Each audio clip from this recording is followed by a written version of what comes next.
The most innovative teams are setting aside time to be creative together. That was Dr. Amy Climer, today's guest on The Science of Creativity, a podcast about art, design, and invention. I've known Amy for a long time because she's been involved with creativity research for over 20 years. I'm delighted to have her on this podcast. Amy is particularly known for her team creativity workshops. She's just published a new book about how to foster team creativity. It's called Deliberate Creative Teams. If you like this episode, please subscribe to the podcast, and I hope you'll leave a review because it helps people like you find out about the science of creativity. Now here's my interview with Dr. Amy Climer. I'm here with Dr. Amy Climer. She's a creativity expert, and she leads creativity and collaboration workshops. Welcome, Amy, to the Science of Creativity. Thank you, Keith. It's so good to be here. Well, I want to talk a lot about your new book. It's called Deliberate Creative Teams. And that's a curious word, a curious title. What do you mean by a deliberate creative team? What's the difference between a team that's deliberate and another team that's not? Well, the biggest difference is their results. The deliberate teams get results for being, get innovative results. But let's back up a little bit. What I have found in my work I do a lot of consulting with a variety of organizations, from little small nonprofits to big for-profit companies, government groups, all sorts of organizations. And what I've found is that very few are being intentional about being creative or being innovative. They're frustrated that they don't have innovative results, but they're not actually doing anything intentionally to get those results. So I've been using this concept of deliberate creativity for a long time. As you know, I also have a podcast called The Deliberate Creative. And it's this intentionality that you're approaching the work with. That, okay, we want to be creative. Let's sit down and actually be intentional, be deliberate about this. Then, of course, you get better results, as you know from your work. But that's what deliberate creative teams means. Well, you used another word that I also like, intentional. Could you say a little bit more about intentional? You could say every company intends to be more creative. So what do you mean by that? I guess what I mean is, what are you actually doing? What are the actions you're taking to be creative? When I ask teams, how do you all generate ideas? They'll say, well, once in a while we have a brainstorming session. And then if I dig a little deeper, tell me about those brainstorming sessions. What do you do? What do they look like? And what they say is they're actually pretty bad. Well, we generate a couple of ideas. And then I ask, well, are you generating the ideas and evaluating them at the same time? And then they'll sheepishly say, yes, we are. And I'm like, okay. So part of being intentional, I think, is understanding how creativity really works. There's research that shows that actually brainstorming may not be the most effective way to generate ideas, depending on the context. But that's the only technique most people know. Most people don't even know it is a technique. They just use the word brainstorming as a synonym for ideation. So I think the biggest element of the intentionality is, what are you actually doing? The most innovative teams are setting aside time to be creative together. They understand that there's a creative process. They've developed team dynamics to, foster that creativity together. They have a clear sense of purpose. But most importantly, they're setting aside that time, and they have a process for how they're being creative together. That word process comes up a lot in your book. You mentioned 3 things that teams need to be creative. And I just heard you say purpose, dynamics, and the process. So could you say a little bit more about that, about the purpose, the dynamics, and the process? Sure. Yeah. So a number of years ago, when I was doing my PhD, for my dissertation research, I wanted to understand, why is it that some teams are highly creative and others aren't? And I had been a member of teams on both ends of the spectrum that were super creative. I loved being a part of the team. We generated great ideas. We acted on them. And then I'd been on other teams where I felt like I got less creative just by sitting at the table with them. I really wanted to understand what was the difference between these two teams. So in the research study, I, as you know, scoured the literature to see what had already been done. And developed this idea that there were certain elements that some teams had that others didn't. Through the study, figured out that there are these three elements that all teams need if they want to be creative together. The first is they need to have a clear shared team purpose. What are they doing together? Why are they meeting on a regular basis? Now, sometimes this is real obvious, like the marketing team. It's in the title of their name, right? That their job is to market the products or services of the company. But sometimes it's not. Like, for instance, an executive team. I have, in my consulting work, asked executive teams, hey, what's your team purpose? And they couldn't answer the question. So team purpose and making sure that's shared, that everyone understands it, that everyone agrees with it and is excited about it. So team purpose is important. The next is team dynamics. Team dynamics are basically how team members interact with each other and what are the behaviors they use with each other. They need to have at least a reasonable to high level of trust with each other. They need to be able to communicate well, and they need to be able to engage in a type of conflict called creative abrasion, where you're disagreeing around the ideas and the work, but you're not disagreeing due to personality or identity. That is never helpful. So team purpose, team dynamics, and the last one is team creative process. That teams who are the most creative have a process that they're following. For instance, design thinking, creative problem solving, human-centered design, TRIZ. These are all processes that are out there. They're all very similar. I know you've written about these in your books. In fact, you have one of your books, and you'll have to remind me which one, has a great table comparing all of these processes together. And, they're all very similar. And it may be not so important which one you choose compared to just have something that everyone knows and understands. This basically comes out to a Venn diagram with team purpose, team dynamics, and team creative process. And that team creative process is the area that most teams have never talked about or don't understand well. So I do talk a lot about process in my book. I can see on your resume and your website that you're trained and you're certified in several of these different creative systems that you just listed. Could you give an example of a creativity system that you have a certification in? Yeah, the one that I use the most is creative problem solving. And it's a very simple system that is based on how we as humans naturally approach problems. So most people, when they learn it, they realize, oh, I've done this before. Yes, you have. So the system there's 4 stages. It starts out with clarifying what's your problem, what are you trying to figure out? So clarifying, ideating, generating lots of ideas to address that issue, develop those ideas a bit further, the best ones. I often say that when an idea comes out of our mouth, it is about as in depth as what'll fit on a Post-it note. And so you have to develop it out further to see, is this viable? Could it possibly work? And then finally implement. So clarify, ideate, develop, implement. We've done this all the time. Like even just daily, we go through this process regularly for just simple, small problems that we have. But if you want to be creative, it can be helpful to be really intentional, especially when you're working with a team, to know what stage in the process are we at? What are the tools we're using in each stage? Because one of the challenges we have as humans is that each of us has a preference for one or more of those stages. And there's a great tool called Foresight Thinking Assessment that will measure which stage you're best in or which stage you like the most. So if you, like, for instance, I really love ideate. And so I would gravitate towards that stage, which could really get me in trouble because I could generate lots of ideas, but if I've not clarified the problem, then I might be generating the wrong ideas.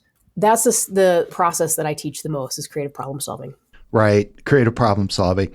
Yeah, it's so famous that it goes by its acronym, right? CPS. And we can read about that in your book too. Yes, absolutely. There's a whole chapter just about process and creative problem solving. Starting in chapter 4 of your book, actually, I got to say, you're very generous with your reader because I know you've done these workshops for over 20 years, and then you're sharing them with the reader in your book. You give a lot of tips, the techniques you use to facilitate creativity in your own workshops. And my impression when I was reading these is that someone else who wants to lead a workshop, they could actually use your instructions. Is that what you had in mind? Absolutely, yeah. I mean, I would love the opportunity to come in and work with the team, but I also know that's not always realistic. I wanted the book to be something that a leader could read this book and then have a sense of, oh, okay, I know what to do now to help my team be more creative. And absolutely, I could come in and help with that and teach the whole team the process and the system. And if that's not realistic, you've got the tools just from the book that you can use to be more creative together. Could you give us a story about a company or group that you did some consulting for? Yeah, let's see. Just this last year, I worked a couple different times with a very large manufacturing company that they make all sorts of things from soaps for other companies to bleaches. I don't even know everything that they make. They make a lot of different things. But anyway, so I had initially come in I did a keynote for one of their internal conferences. It was a group of engineers, about 150, 200 engineers. And we went through a little snippet of the creative process during the keynote. I love doing that when I get the opportunity to do like a 2-hour keynote instead of a 1 hour, and we go in more depth. And what happened is at the end of that keynote, many of them walked away with new ideas for a particular problem that they personally had at work. And so then two of the different plants reached out to me and asked me to come in and teach about 50 of the leaders within each of the plant. So we spent a day or a day and a half together where the 50 folks were put together in smaller teams of about 5 or 6, and each team was looking at one real problem that they had at the facility. For instance, one of the problems was just that when a new shift would start in the morning or whatever time of day it was, because they were a 24-hour plant, when a new shift would start, there was just this long lag time of about 30 minutes where things weren't productive. They felt like, can we shorten this? Can we get people, focused at work a little quicker than that? By the end of the day, I would say in each of these sessions, this sounds I think we ended up with about 600 ideas, divided up amongst the different groups. And actually, maybe it was even more than that. It might have been pushing 1,000. Now, obviously, some of these ideas were not any good, but they had some really interesting ideas that they were walking away and going to work on implementing and figuring out if they would work. Now, at the end of a day and a half, it's not quite enough time to know, is this really a good idea? It's more like we think this might be good, and then they're going to go and play with it and maybe do some pilot testing or vet it with some other folks and see if it works. But that's an example of the type of things that I do with clients. I love to hear examples from manufacturing because so much of creativity research, well, you hear these stories from software companies or internet companies. They're always in Silicon Valley or San Francisco. But in my view, the same processes, the same collaborative dynamics, they're going to work in any industry. It doesn't have to be IDEO and Stanford University. It absolutely can be a manufacturing plant. Absolutely. Yeah. I can't really think of an industry that couldn't benefit from some creativity and innovation. Even things, sometimes there's sort of a joke of like, oh, come on, accountants, you don't want your accountant to be creative. And it's like, well, no, I don't want them to be creative and turn a 3 into an 8 or something like that. No, don't get unethical about it. But even thinking about products like, QuickBooks or FreshBooks or like online accounting software, that didn't exist 25 years ago or 30 years ago. So there was some innovation within that field that helped bring about these products that make it a lot easier for small companies to operate without having to hire, an expensive accountant. So yeah, I think any field can benefit from creativity. You tell a lot of stories like that in your book, Deliberate Creative Teams. One of the stories I really liked, you tell a story about a company called Bywater Solutions, where you helped a team called Koha. I don't know if I'm saying that right. Could you tell us that story? Yeah, absolutely. So this was about 5 years ago. I met their COO, and she came to an online course that I had. I had an online course that was sort of a cohort model where leaders could work together for about 12 weeks. And I taught them about deliberate creativity. And so she attended this course, and then about a year later came back to me and said, okay, I'm trying to implement this and I want a little help, because she wanted to use the foresight thinking profile or that assessment tool with her team. So, and her team was completely remote. They were all over the country, all over the US. So I did an online workshop with them using foresight and teaching them creative problem solving in a little more depth. And it was interesting because in the team, there was only one person who was a strong developer, who scored high in the develop stage of the creative problem solving process. So the other team members were high clarifiers, high ideators, and high implementers. And so once we did this workshop, they realized what was happening in their team is they would identify the problem and understand it. So that was the clarify stage. They would have lots of ideas and how to solve the problem. And then they would jump right into implementing the ideas without really thinking through and developing them well. And so what happened is that they were implementing ideas too fast and it was causing a lot of problems. So once we went through this process, they adjusted their approach. They slowed down a little bit on their implementation, but they did it in a way that I think of as I often use the phrase go slow to go fast. And so by slowing down, they actually speeded up the success of the implementation. Because what was happening before is they would implement something and then their customers and clients were calling and saying, oh, this is breaking. And they're getting calls at 2 a.m. that they have to jump up and fix it. And it was causing a lot of stress within the team. The person I interviewed, her name is Joy, the COO. She said afterwards, she said, well, things got a little boring because we no longer were being woken up in the middle of the night. We had a just more steady flow to work and there weren't these like crazy adrenaline rushes. But actually, that was a good thing.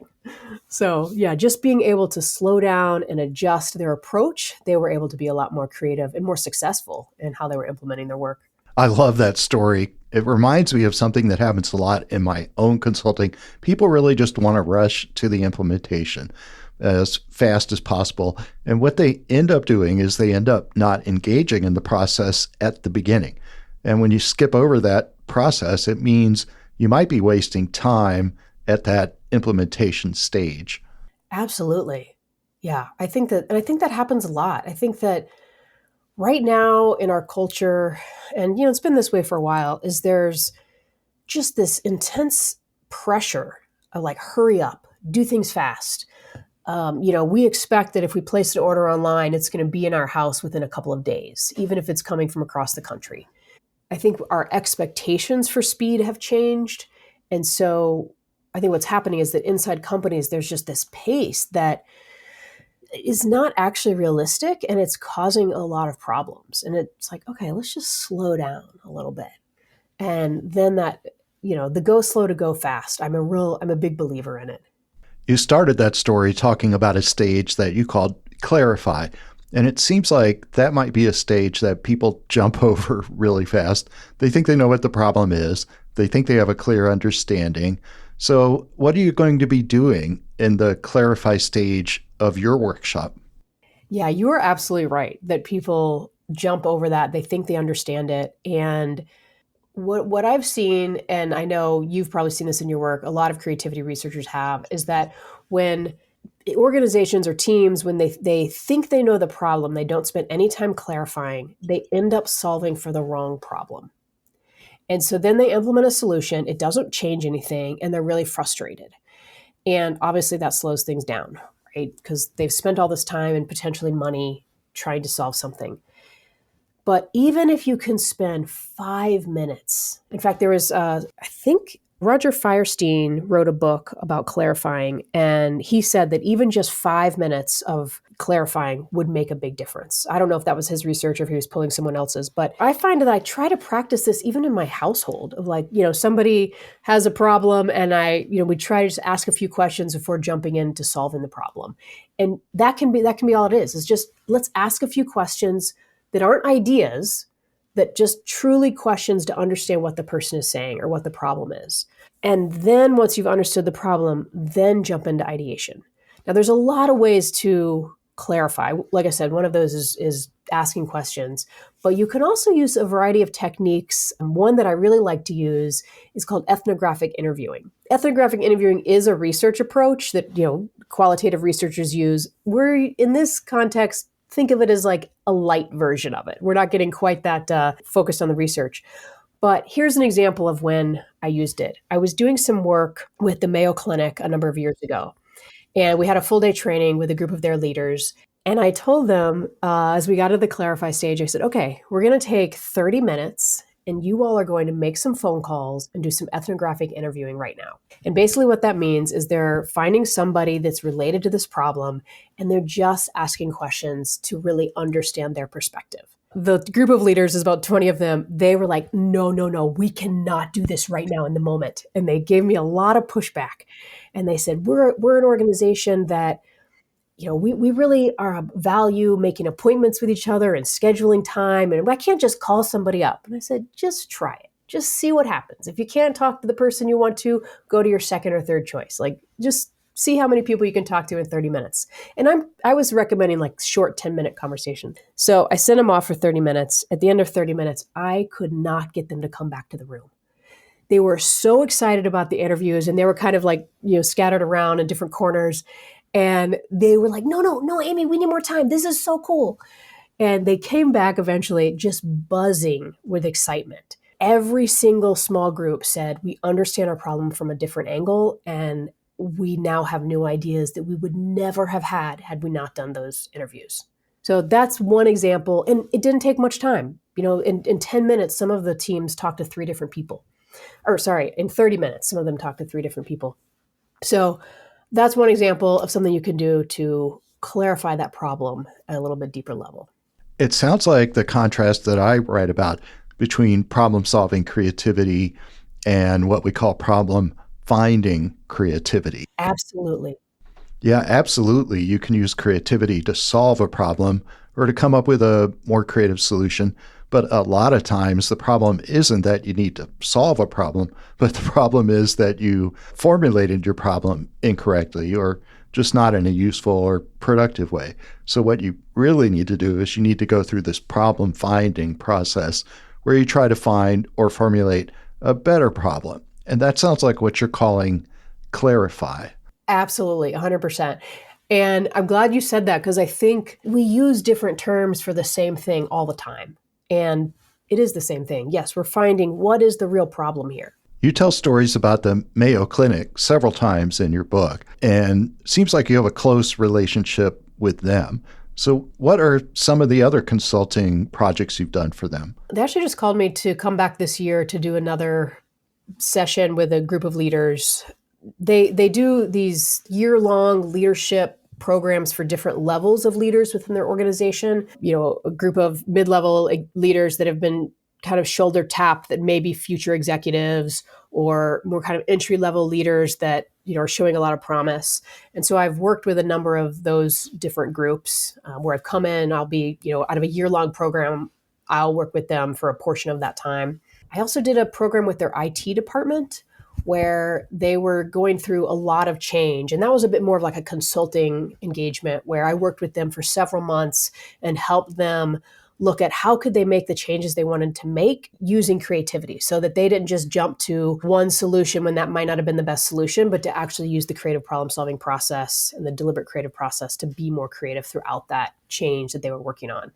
And so that was maybe a year that I worked with that department. I love working with them just in the way Mayo Clinic is designed, from starting as, they opened in the early or late 1800s.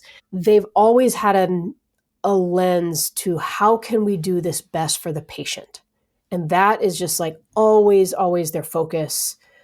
Versus, especially now, I think some hospitals and some healthcare organizations might be, we care about patients and we're also really wanting to focus on making money. And I don't know, maybe that's a bit of a crass generalization, but they've just done a lot of things really differently at the Mayo Clinic. And they've also impacted healthcare around the world. I mean, there are things that they've done at the Mayo Clinic that you have seen or benefited from that you weren't even aware of. I mean, even actually the idea of having a medical record, that came from the Mayo Clinic. It used to be that doctors just kept individual notes. And so there was not like a record on the patient. It was just that each doctor had notes on the patient.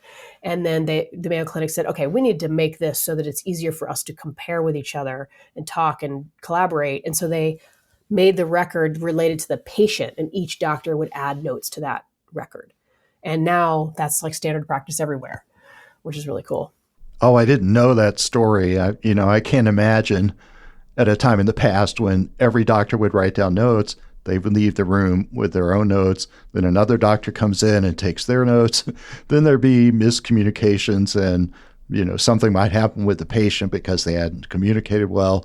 So to me, that seems like an incredible innovation.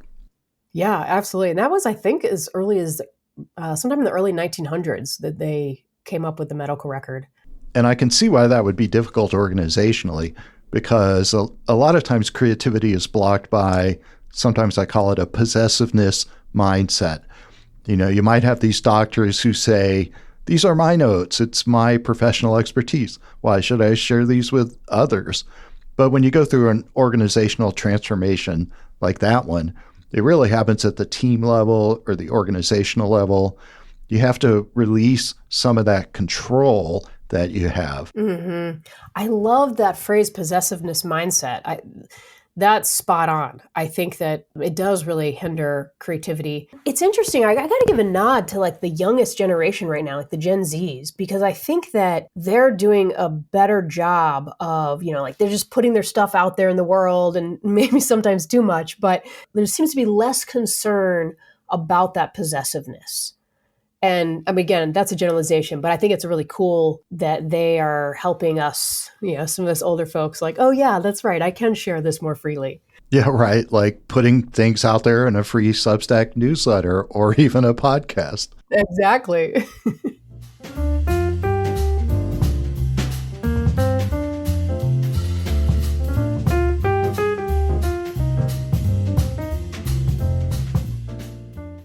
The podcast goes everywhere.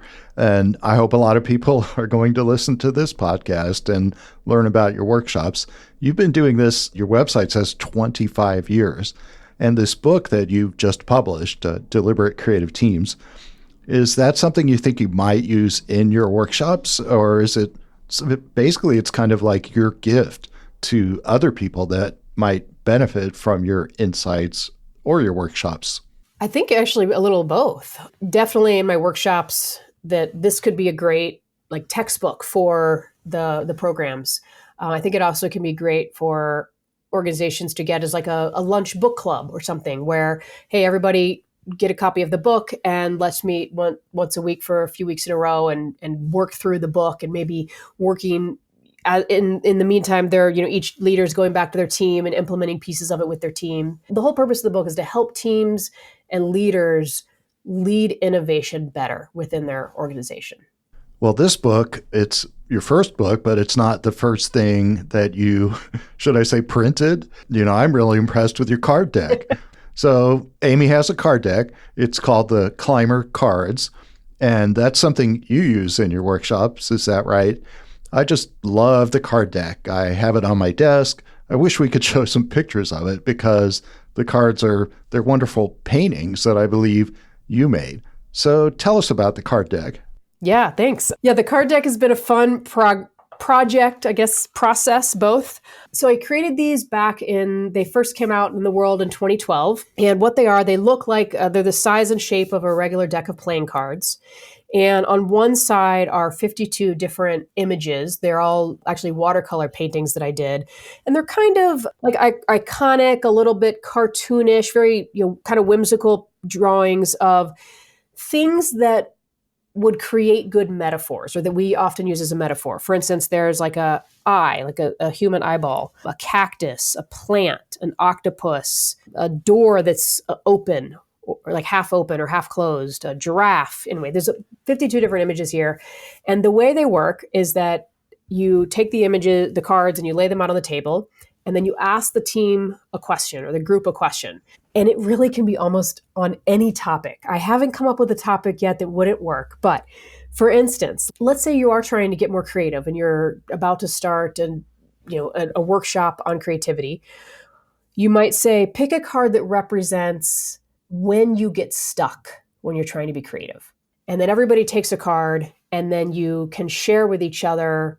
Either, everybody as a whole goes around and shares which card they selected and why. So like, how does that image connect with when they get stuck, when they're being creative?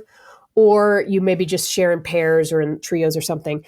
But what happens is that when people pick the images and then start talking about it, they say different things than they would have said if you just asked the question without the images. So if you just ask people like, oh, when do you get stuck when you're trying to be creative? They're going to say different things, but usually with the cards, they end up going deeper and they get more specific. I feel like it's a really cool barrier to get people talking in a way that's more open, a little deeper. And you can use the cards for anything, even just introductions for a group that doesn't know each other. Pick a card that represents something about you that you want to share with this group. Sometimes people get really literal, like they might pick the bicycle and say, oh, I love biking.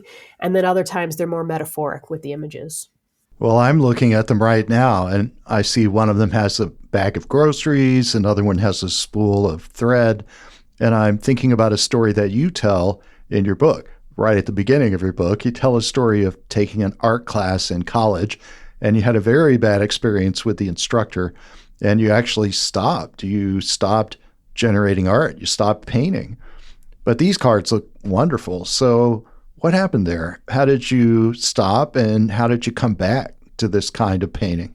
I did have this horrible experience my freshman year of college taking a class called Studio Art for Non-Majors. And I was a biology major, so, it satisfied one of those general education requirements. And the first day of class, the professor said, if you don't have artistic talent, you are not going to do well in this class. And I remember thinking, wait a minute, isn't this class for non-art majors? Like, what the heck? I think it maybe was his way to weed the class out and make it a smaller class, which he was successful at that. But anyway, the whole semester, he just berated everybody in the class because there was one student that was a really good drawer and the rest of us were average or below average. And I got so discouraged at the end of the semester because even though me and the other students, we would kind of, look at each other and roll our eyes, and we knew that his teaching style was bad, but it's still, the messages he said still seeped in. Because here I am, I'm 18, I don't know any better. He's the expert. And so I started believing him. And up until that point in my life, I had taken an art or music class pretty much every year of my life since I was a toddler. And I wasn't amazing at any of it, but I was okay. So anyway, my confidence was crushed. I didn't do anything at all for the rest of my university career. And then a couple years after I graduated, I was in a bookstore in Colorado and I stumbled upon the book, The Artist's Way by Julia Cameron. It's a phenomenal book about personal creativity and how to kind of reclaim that creativity that we all innately have. And I found myself in a class following her technique. And one thing I remember about this class was out in Portland, Oregon. This was, I don't know, I must have been 23. I was the youngest person in the class by at least 20 years. So everyone else is in their mid 40s to 60s. And we were following the process. It's a 12-week process in the Artist's Way. And one day, I think it was after the end of the second or third class, one of the other women came up to me and said, you are so smart to be doing this now in your 20s, instead of waiting until you're as old as the rest of us to figure this stuff out. And it kind of freaked me out because I thought, what is she talking about? I mean, I didn't know. And of course, now I laugh and I understand. But there was one day in the class that I really remember well where there was a woman and she was probably 50, married, and she brought in we were doing this fun kind of show and tell thing, and she brought in this piece.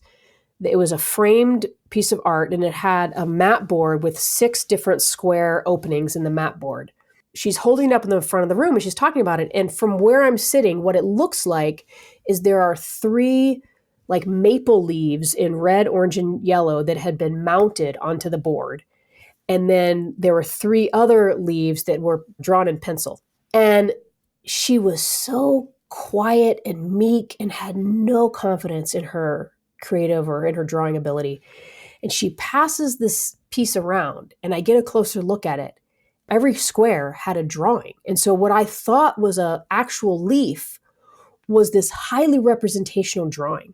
It was phenomenal. She had never shown her art to anybody, and her husband was very kind of oppressive, was not supportive of her doing any art. And it really kind of scared me of oh my gosh, I don't want to be like this. I want to be more confident in my creativity and my art. So I just started, doing stuff and trying things. I got really into quilting for a while, of all things. But I realized over 10, 15 years on that I was never going to be a highly representational drawing, good at drawing. But instead, I could do these like fun doodles that looked good. They just weren't an exact replica of, what I was looking at. And that I actually liked that a lot better. I did later, after taking the artist way and stuff, I did go back and take some more university level art classes. And every time I took a drawing class, it was just painful because I couldn't draw in that way. Anyway, the artist way, and then just realizing like, just do it. And I also figured out it's just a skill. You want to be better at it, just practice it. So that's what I did to make the Climer cards. There's a lot of research that visual images and that generating some sort of sketches can enhance creativity for people who aren't even an artist. So with my own card deck, one of the cards has the technique that I call iconify, where I say, take your problem and draw an icon. And I think that works because it's not threatening. It doesn't have to look good. It just has a few lines in it. And actually, I was curious about your workshops. I know you've done hundreds and hundreds of workshops. Have you ever done an exercise where you ask the people in the workshops to draw something or to make a sketch of some kind? Yes. One technique I use, and this is a little, maybe not exactly what you're talking about, but it is a drawing thing where, well, first I harp at the beginning of the workshop that creativity is not about your ability to draw.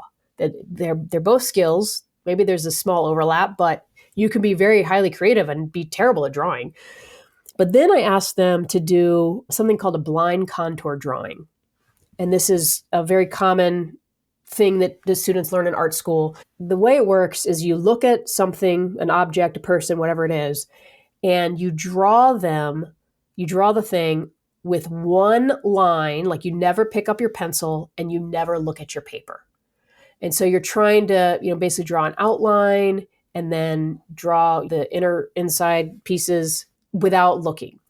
So obviously, it's not going to look exactly like the thing, right? So I have them in the workshop pair up and do this while they're looking at each other. It's a 60-second activity, so it's very short. They're usually drawing on a piece of Post-it paper with a ballpoint pen. And I asked them to do it quietly. And it is so hard. The hardest thing, actually, I think, is them not talking because they want to laugh, they're uncomfortable, they want to make comments about it. And what ends up happening is I use it as a way to help them move past like this idea of perfectionism, because so often the drawings look awesome. Like they look really cool. And you can actually sometimes really see the other person in the drawing, the person that they were drawing. So I use that. It's maybe not quite in the same way you're thinking, but I do think it can still be a powerful technique. Oh, absolutely. In your workshops, could you tell us about one activity, like a go-to activity that you use just about in every workshop, something that always works great? Sure. I'm going to share two that I kind of use back to back. They're both very simple. So when we get to the ideation stage of the creative problem solving process, so we've clarified and identified what that problem is, we've found the problem, and now we're trying to generate ideas. The first thing I do is have them just generating ideas quietly on Post-it notes, one idea per Post-it note, just seeing if they can go fast and however many they can get. And then eventually they run out of ideas. And it doesn't even take that long, 5-10 minutes, and people are like kind of stuck and they don't have more ideas. And this is very normal. So then I'll bring in another technique, which is using the Climer cards to spark more ideas. And so I'll lay the cards out on the table and tell them, use the images to spark more ideas for, the problem, whatever it is. Or what ideas do the images spark? That's probably a better way to say it. That process, that technique is a little slower. Like they can't generate ideas as fast, but they also get more interesting ideas. They're a little bit unusual, a little bit wackier. And that really pushes them past like the typical ideas that can be a little bit boring or a little usual. It's like, hey, we're trying to be creative here. Let's, push yourself a little bit. So I use that most workshops. I'll use that technique. Well, yeah, that's something I think anybody could use. Like if you're a manager or if you're a leader of a team, this is the sort of thing where you might want to put this into one of your meetings, I guess. Is that right? Absolutely. Yeah, I encourage teams to in their meetings to have like a little toolbox of supplies that would help them just in the moment if they want to generate ideas, that they would have that ready to go. And certainly having a deck of cards, a deck of Climer cards there would be a great thing to have. I do have a friend of mine who she's owned a deck for 10 years now, and she was telling me a couple years ago that she carries the Climer cards with her wherever she goes. And if she's stuck on a problem, she'll just sit there and pull out the deck and just flip through the images and see if something in there sparks an idea for her. And she flies on planes a lot for her job. So she's often doing this on a plane. And I was like, wow, I never even thought to do that. So that was kind of a cool way to use them. Here's an idea that I got from your card deck when I was designing my own card deck, the zigzag cards. You have a hard plastic case that the cards go into. And I really wanted that as well, because a lot of card decks, they go into a cardboard box. And if you're carrying that around in your purse or wherever, the cardboard box is going to fall apart. But with this hard plastic case, now I sound like a commercial. With this hard plastic case, you could take it with you, right? Exactly. Yeah, well, I do have to give you some bad news, Keith. I had to get rid of the hard plastic case. And I'm now using a cardboard box. It's a nice, like printed, fairly thick, durable box. But the reason was because I have a retailer in Australia called Playmeo. And every time I would ship Playmeo a big box of, 40, 50 decks, several of the cases would be cracked. And, then I have to refund them, and I can't really ship. Well, I can't, it's not like I can just send them 4 or 5 cases. That would cost a ridiculous amount of money. So I was like, you know what, I'm going to just change this. And I did have people come to me and say, my case is cracked. And so both are good. Unfortunately, I did have to give up the plastic case. I'm fascinated by something else in your history, which is that you've led wilderness courses for Outward Bound. I know that you live out in the mountains, and I suppose that's why you're fascinated by the wilderness, right? And I'm curious, though, is there some connection between your experience with Outward Bound and your creativity consulting? Yes, there is. I guess, yeah, it's interesting. That's an interesting question. No one's ever asked me that before. So I have this background in experiential education. And early in my career, I led a lot of team building programs. I've worked on multiple ropes courses or challenge courses, taking teams through these experiences to help them work better together, not necessarily in the lens of creativity, but in the lens of just team dynamics and connection and communication. And eventually I started working for Outward Bound. I had done a course as a student and then came back in my 30s to work for them. So the cool thing about Outward Bound is you're going out for this wilderness experience. It's anywhere from, say, 9 days to 21 days to even a full semester, where you're backpacking, rock climbing, whitewater canoeing, that sort of thing. But the purpose is not actually to learn how to backpack, how to whitewater canoe. I mean, you are learning those things, but at the end of the day, what Outward Bound really cares about is, are you learning how to communicate well with your teammates? Are you learning how to take the initiative and approach a problem? Because there are a lot of problems that come up on a wilderness trip.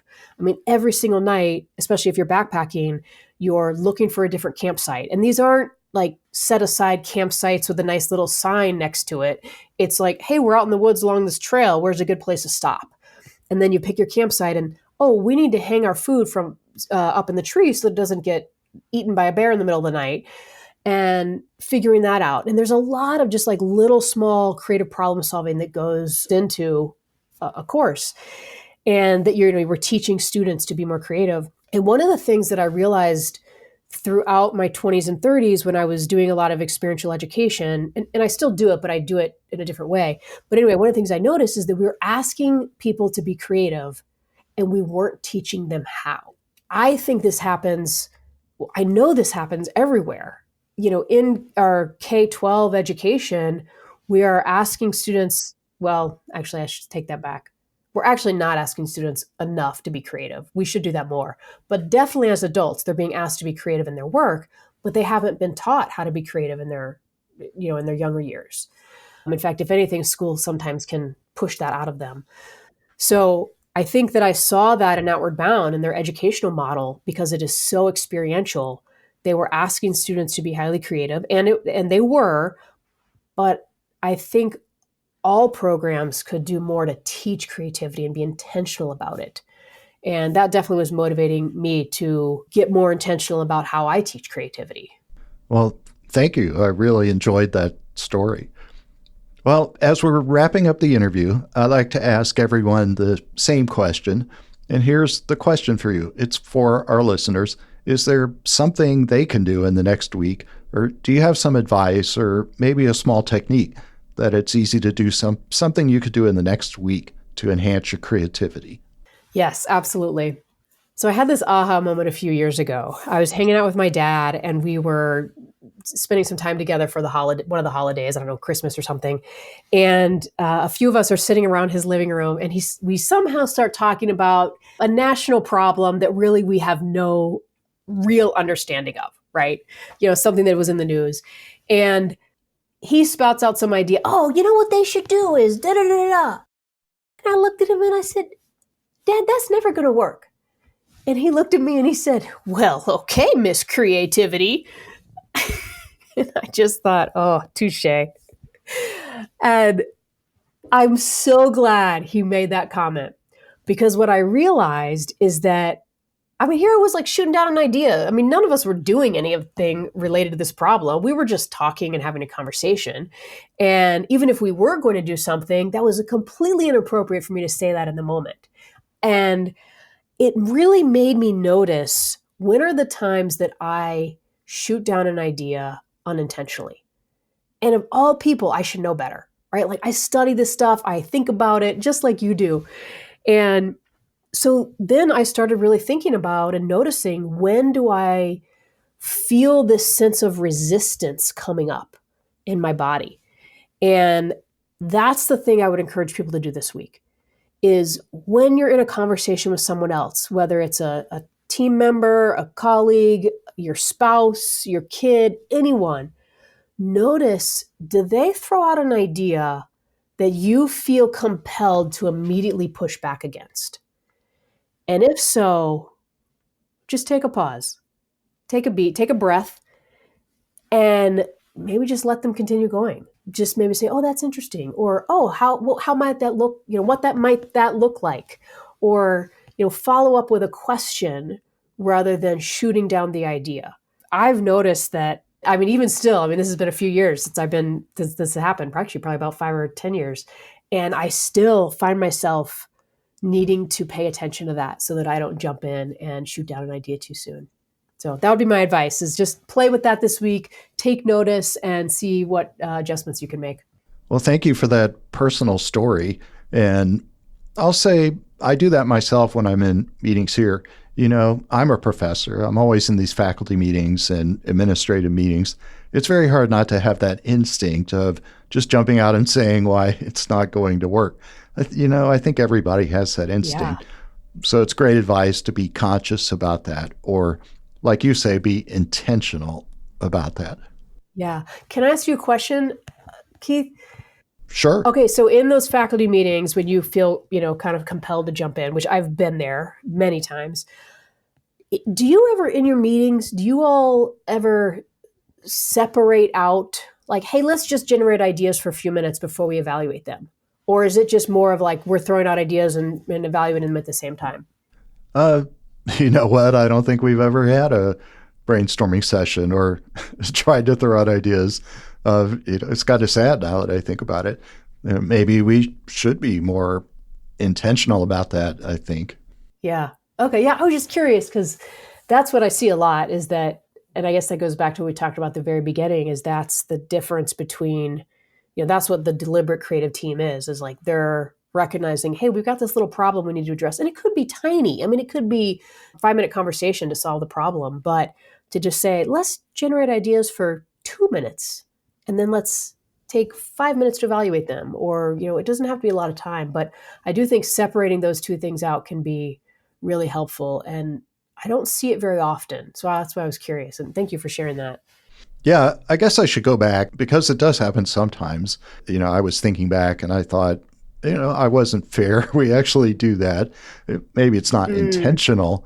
There's never a moment when it's actually on the agenda, like 11 o'clock to 11:10, we're going to generate ideas. That doesn't happen. But most of our degree programs, we have regular meetings And we'll do occasionally some sort of visioning activity, or we'll think, now it's time to reconsider. Are we serving our students? Should we change the program in some way? So I guess I'd have to say when it comes to managing degree programs, I think we're pretty good about serving the students and, changing what we need to do. But typically it's in response to a problem that is presented to us, and generally I think the problem is pretty clear with a student, but I think in every organization, sometimes we're a little too reactive when something happens we weren't expecting. And so now we have to respond to it right away. And you spend so much time reacting and responding that it's sometimes difficult to be forward thinking. Yeah, absolutely. Dr. Amy Climer, thank you so much for joining me on the Science of Creativity. Well, thanks, Dr. Keith Sawyer, for having me on the show. It was so good to be here.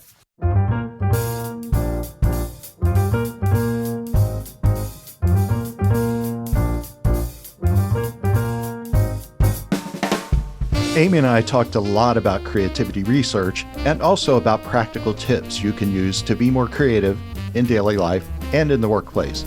Dr. Amy Climer has done hundreds of workshops to help companies and nonprofits be more creative. I've heard nothing but great reviews. And I love her card deck, the Climer Cards. In fact, I got the card deck idea from Amy, and that's what led me to create my own zigzag creativity cards. Please take a look at Amy's new book, Deliberate Creative Teams, and I put her website in the episode notes.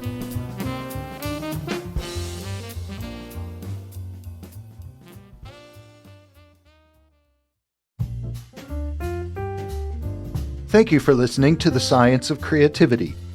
If you liked this episode, I hope you'll subscribe to the podcast, and please rate the show because that helps others like you hear about the show. Please write in the comments if you have requests or ideas for future episodes.